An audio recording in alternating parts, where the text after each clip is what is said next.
Good morning, good afternoon, and good evening. Thank you again for joining us on Let's Get Loud, where we're hearing from Joval Smith, the person who couldn't read from a non reader to a degree holder, Joval Smith. And last week you heard of his story where his mom died when he was 9 months. He was raised by his father and his aunt and an extended family. And his story took us through kindergarten a little bit and into elementary school, where at grade 4, he was stopped because that's when the government instituted a program that did not advance non readers. And we heard how his best friend, uncle, helped Joval out of his non readers mode. And this week, we're going to hear how he not only repeated grade 4, but he advanced and went on to high school. Joval, thank you again for coming back and sharing your story. So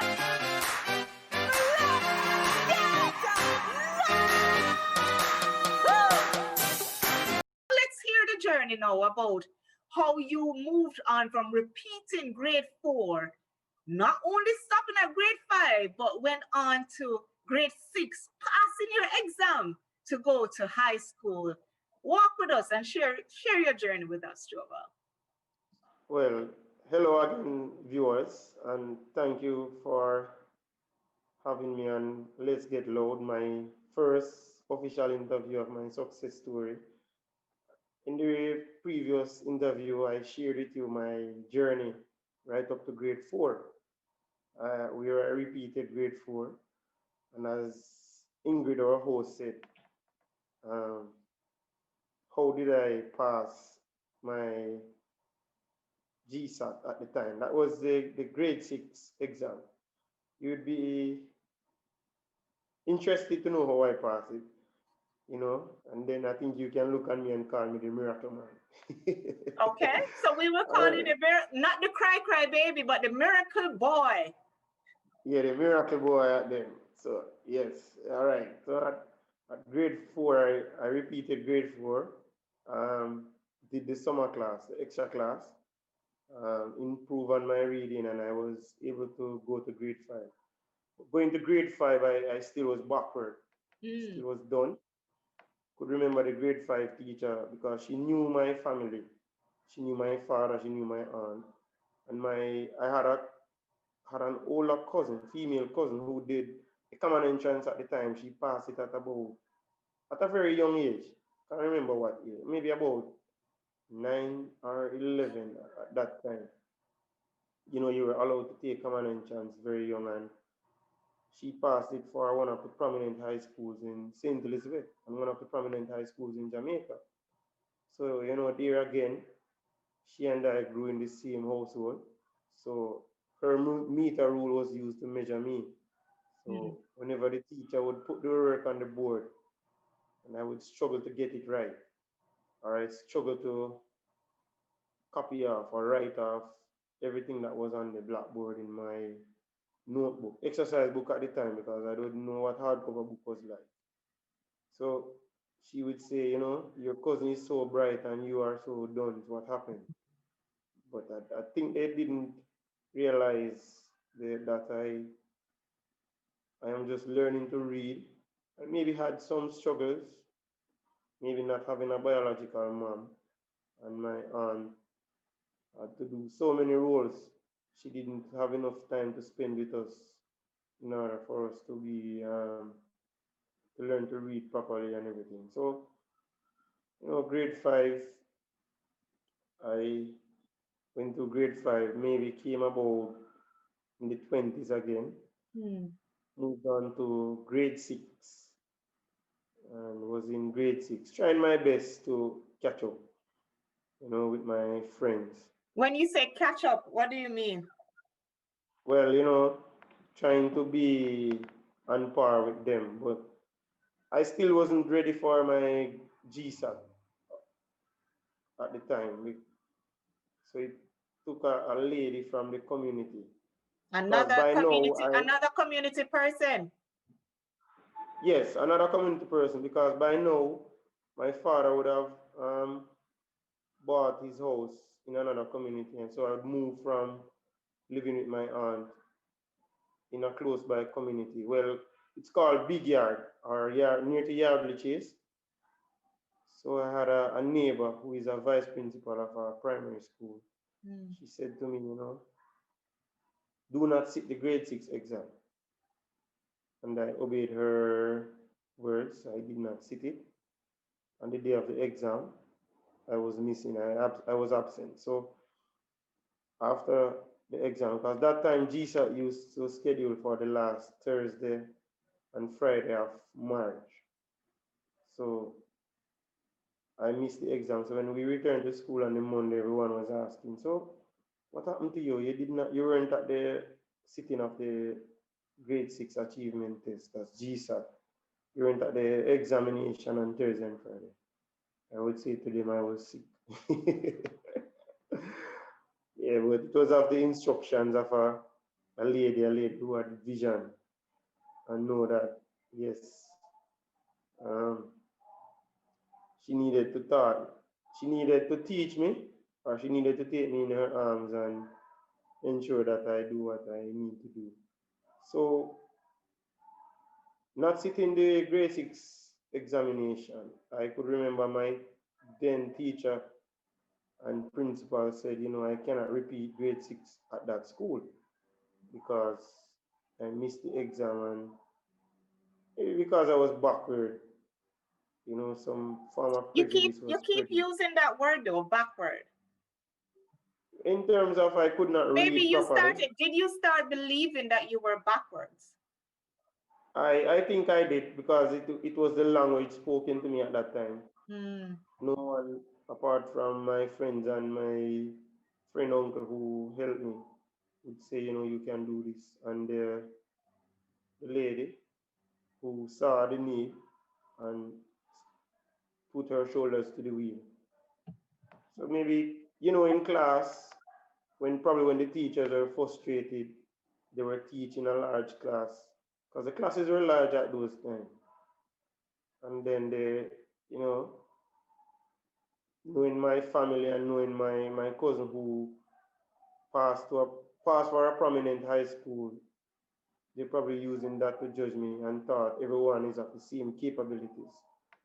But so it was a language I think taught at that time Yeah. And that I and the was thing backward, I was that dunce. we find that a lot of people do, you keep saying the measuring stick, right? Or the ruler to measure you up, is that people fail to recognize that not because you and I are brothers, we're the same blood, the same parents, meaning I have to be as smart as you or you have to be as smart as me. People fail to realize that in life, everybody's different.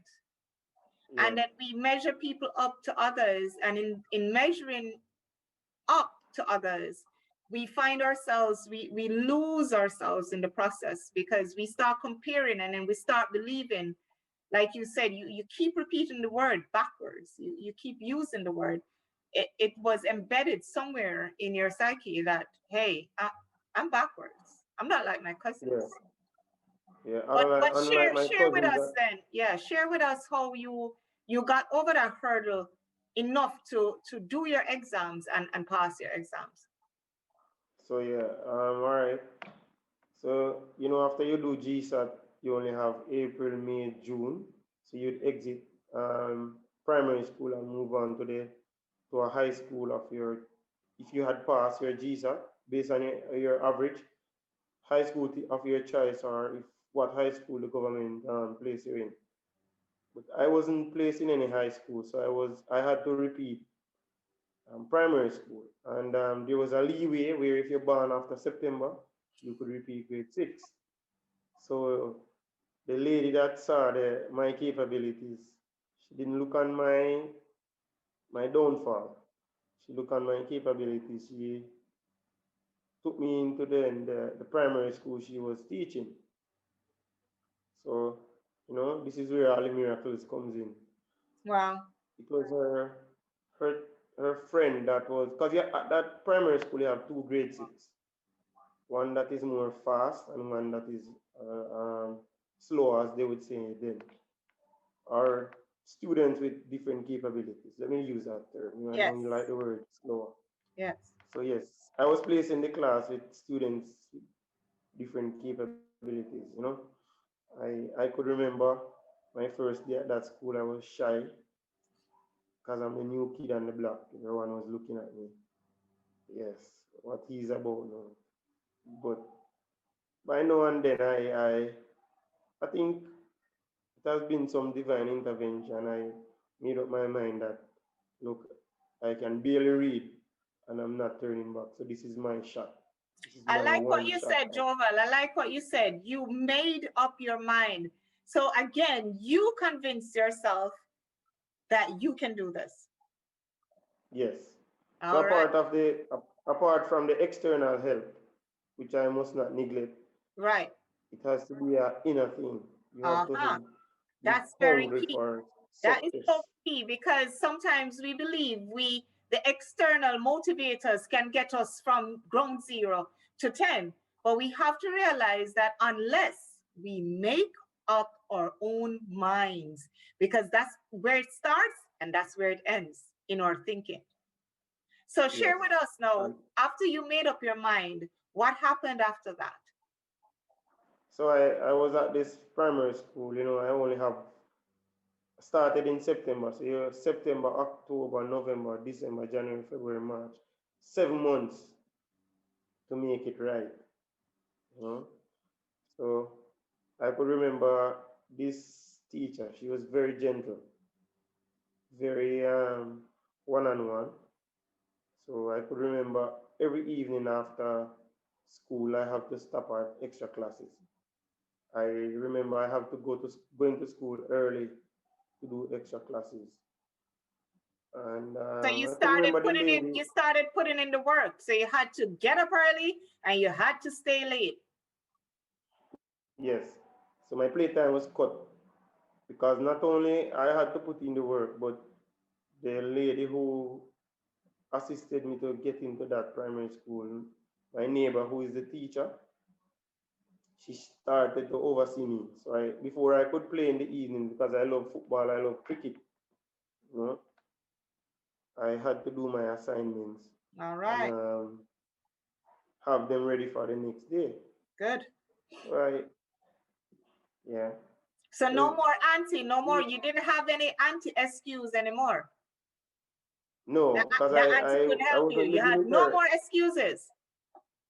Yeah, I wasn't living with her anymore either. I Right. moved Right. with my stepmother and her son and my elder brother and elder sister. Hmm. So still an extended family, but of a smaller version. Right. So you had no So more excuses. no more excuses. No more auntie So excuses.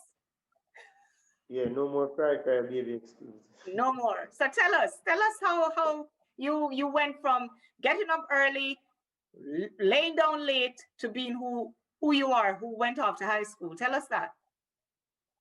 So yeah, you know, they being at this primary school, it was very competitive because you have a lot of females in that class as well. You also have a lot of males, but I had already gone with the mindset to do extremely well. And a change in environment too can facilitate growth because if I was at the previous primary school, probably I wouldn't have done so well in such a Mm, short time right. because I would have felt discriminated and I would felt, you know, not But able to you perform got at an my best. opportunity. You got new soil, you got new water, you got new fertilizer. So you had no more Yeah, excuses. So yeah, you were ready. yeah. So I started my grade six, my GSAT lessons in September. I couldn't be able to read. So this lady, I had to go in at early mornings, stay at late evenings, and on Saturdays I have to go to the library and learn to pick up a book and learn to read it off and explain to lady that got me into the primary school. So, you know, being at that school, the students were nice because I'm the new kid on the block. So I was treated nicely. And because, you're one of a teacher's pet, as we say, so the affiliation grew, and I realized my interest started to grow, especially in subjects like science and social studies. So I started to do well in those kind of areas. Do you So know why you were inclined to the sciences? maybe, I don't know, maybe I am a practical person up to this day. So I like things hands-on. Okay.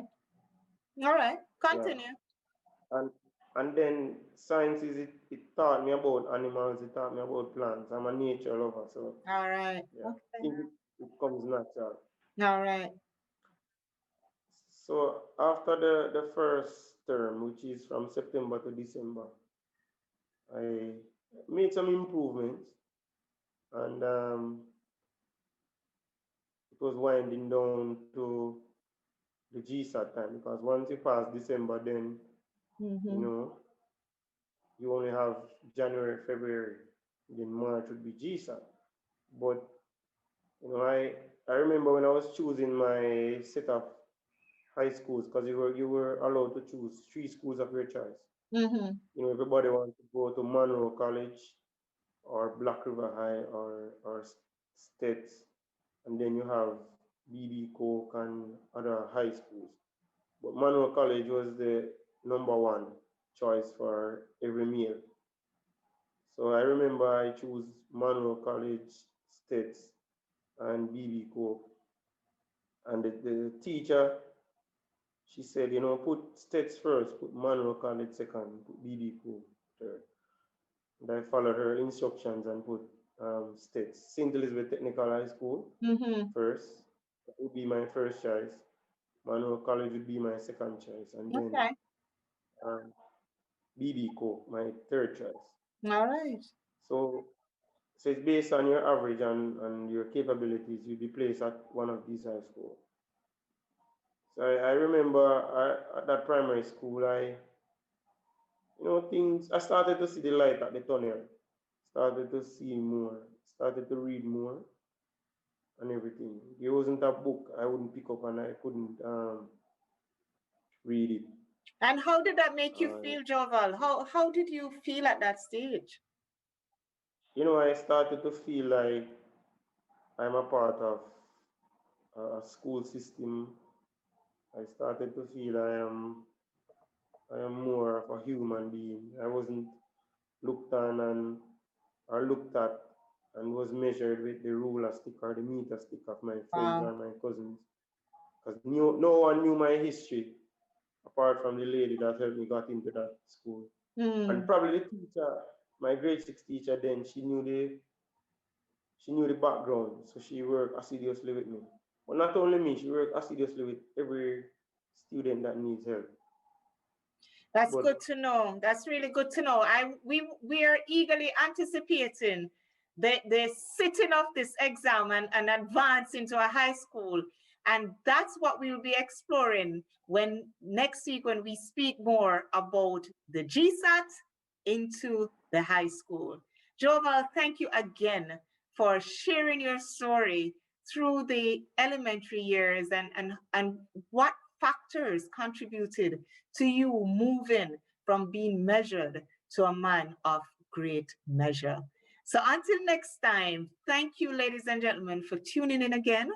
And as always, we just want to say a big thank you to our guest, Joval, and for you, our viewers, who make Let's Get Loud possible. So until next week, take good care of yourself.